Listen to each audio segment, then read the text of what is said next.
So I'm quoting some silly screenplay from 1950 called Born Yesterday, which concludes in a great scene in the end where the girl who was slapped around, played by Judy Holliday, after she's slapped by the gangster husband and she leaves him, she walks into, in a great black and white scene, talk about film noir, she walks underneath the Jefferson Memorial and she looks up and she sees the words that we're going to play now in clip one. Listen, play it. I have sworn upon the altar of God eternal hostility against every form of tyranny over the mind of man.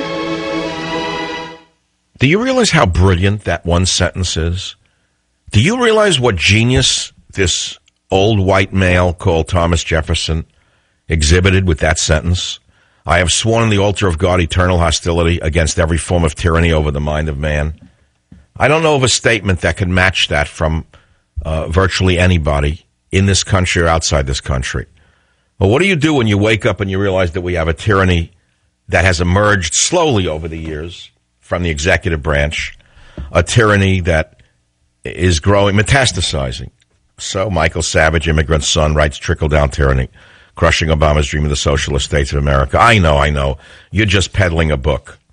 Well, was Jefferson just peddling an idea? Well, if Jefferson was just peddling an idea against tyranny, then I'm just peddling an extension of Jefferson's idea in trickle-down tyranny.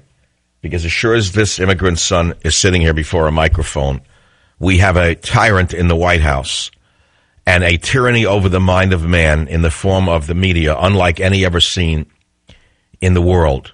A tyranny over the mind of man unlike ever seen in this country, let's say, is what's going on now with the Leni Riefenstahl media. So let's take some callers. It's Monday. We got a longer week ahead of us.